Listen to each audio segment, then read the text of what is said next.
പക്ഷെ ഞാൻ വന്നതിനൊരു കാരണമുണ്ട്. ഞാനൊരു ചരിത്രകാരി ആയതുകൊണ്ട് തന്നെയാണ്. ഒന്ന് രണ്ട് ചെറിയ കാര്യങ്ങൾ, അതും ഞാൻ ചരിത്രകാരി എന്നുള്ള നിലയ്ക്ക് തന്നെയാണ് സംസാരിക്കുന്നത്.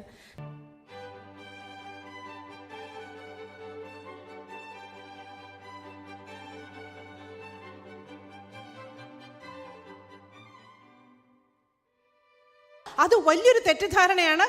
അത് സവർണർ പറഞ്ഞു പ്രചരിപ്പിക്കുന്ന ഒരു തെറ്റിദ്ധാരണയാണ്.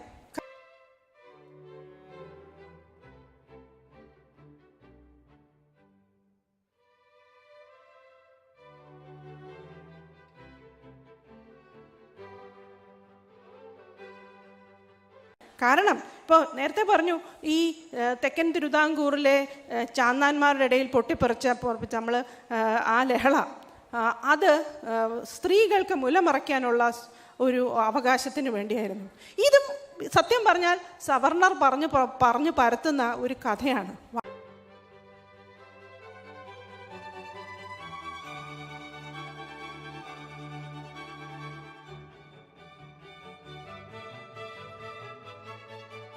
വാസ്തവത്തിൽ പണ്ട് കാലത്ത്, അതായത് കേരളം ഉടനീളം ഈ മറയ്ക്കാതിരിക്കുക എന്നുള്ള പതിവ് മേലാളൻ്റെ മുമ്പിൽ കീഴാളൻ പ്രകടിപ്പിക്കേണ്ട ഒരു പ്രയോഗമാണ്.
അതായത് ആണിനും പെണ്ണിനും മറച്ചുകൂടാ. പെണ്ണിന് മാത്രമല്ല, ആണിനും മറച്ചുകൂടാ.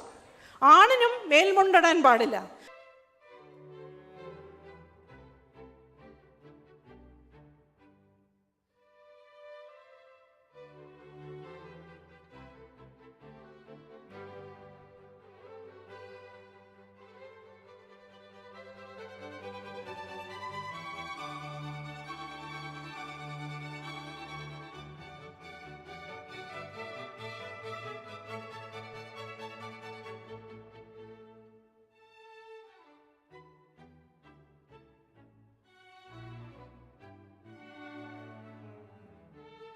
ഇപ്പം ഈ തെക്കൻ തിരുവിതാംകൂറിലെ സമരങ്ങൾ ഉണ്ടായ പശ്ചാത്തലം നിങ്ങൾ ഓർക്കണം. അവിടെ ലണ്ടനിൽ നിന്ന് LMS പാതിരിമാർ വന്ന് മതപരിവർത്തനം നടത്തുന്ന സാഹചര്യമാണ്.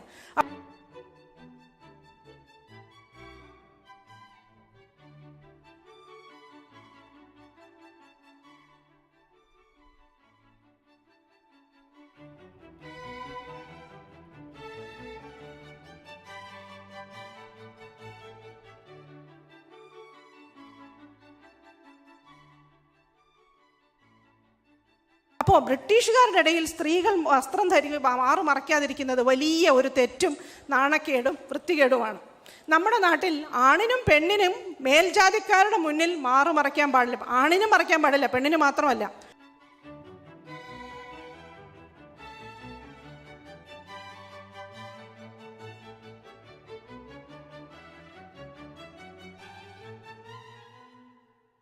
ഒടുവിൽ സർക്കാർ ഈ LMS പാതിരിമാരുടെ നേതൃത്വത്തിൽ ജനങ്ങൾ സംഘടിക്കുകയും അവർ പ്രത്യേകിച്ച് മതം മാറിയവർ വസ്ത്രം ധരിക്കാനായിട്ട് സമരം ചെയ്യുകയും ചെയ്തപ്പോൾ സർക്കാരിനൊരു പ്രശ്നമില്ല.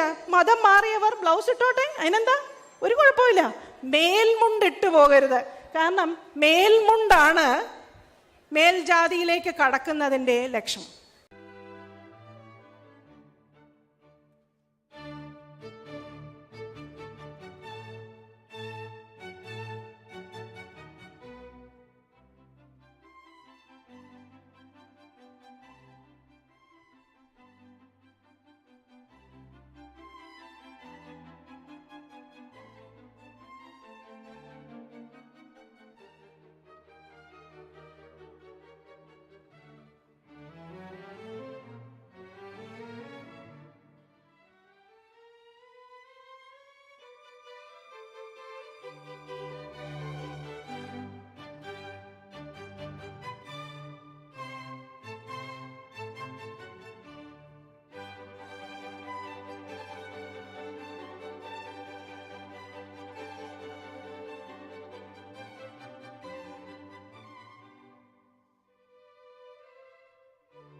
നായർക്ക് മേൽമുണ്ടിടാം.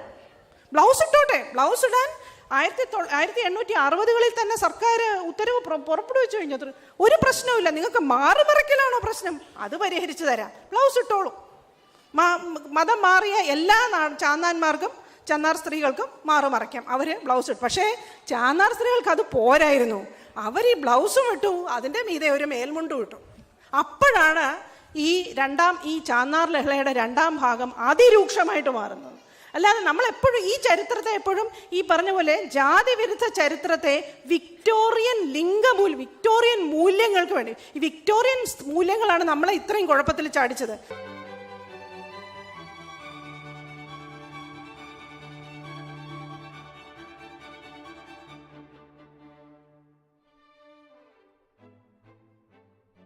നിങ്ങൾ ഈ തെക്ക് കിഴക്കൻ ഏഷ്യയിലേക്കൊക്കെ പോയി നോക്കൂ.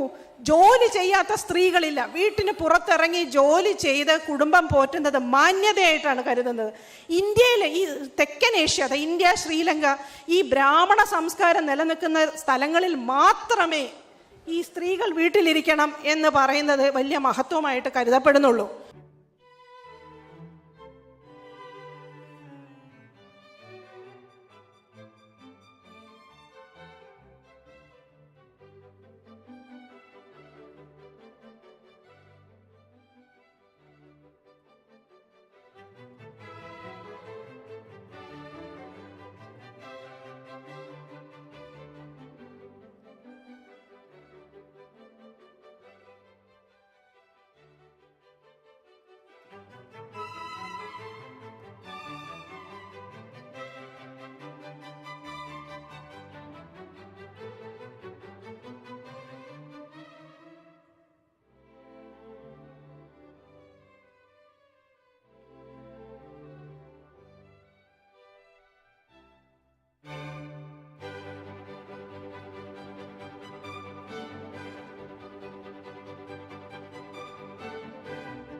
ഈ ബ്രാഹ്മണ മൂല്യങ്ങളോട് വളരെ അടുത്ത് ചേർന്നിരുന്ന മൂല്യങ്ങളാണ് സായിപ്പ് ഇവിടെ കൊണ്ടുവന്ന് ഇറക്കുമതി ചെയ്തത്.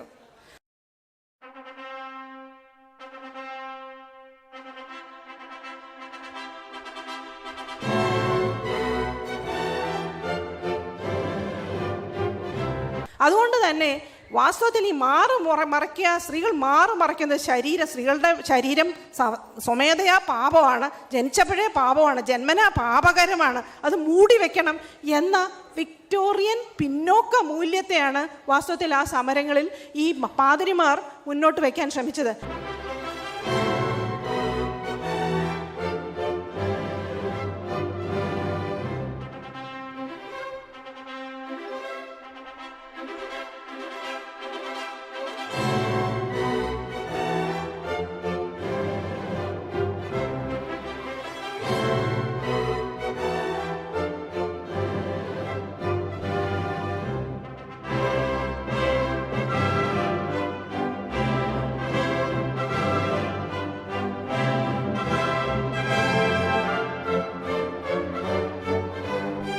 എന്നാൽ ജനങ്ങൾ അങ്ങനെയല്ല അതിനെ കണ്ടത്. ജനങ്ങൾക്ക് വേണ്ടിയിരുന്നത് ജാതി വിരുദ്ധ സമരം തന്നെയായിരുന്നു. അവർ ഈ വിക്ടോറിയൻ മൂല്യങ്ങൾക്ക് വേണ്ടിയുള്ള സമരത്തെ ജാതി വിരുദ്ധ സമരങ്ങളാക്കി മാറ്റുകയായിരുന്നു.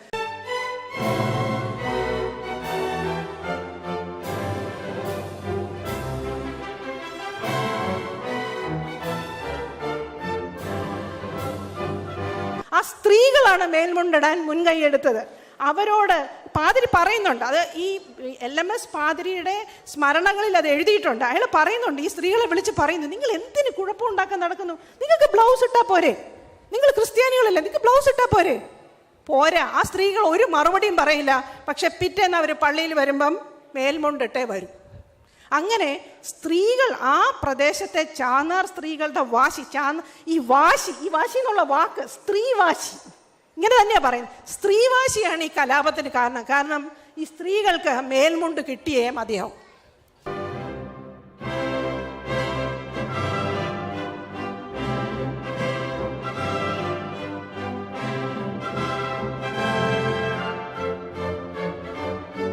അതുകൊണ്ട് ഈ നേരത്തെ പറഞ്ഞ പോലെ കീഴാള ചരിത്രം എന്ന് പറയുമ്പോൾ പുരുഷന്മാരായ മഹാന്മാരുടെ മാത്രമല്ല, സാധാരണക്കാരായ കീഴാള സ്ത്രീകൾക്കും ഒരു ചരിത്രമുണ്ട്. അതും ജാതി വിരുദ്ധ സമരത്തിൽ പരിപൂർണ പങ്കാളികളായതിൻ്റെ ചരിത്രമാണത്.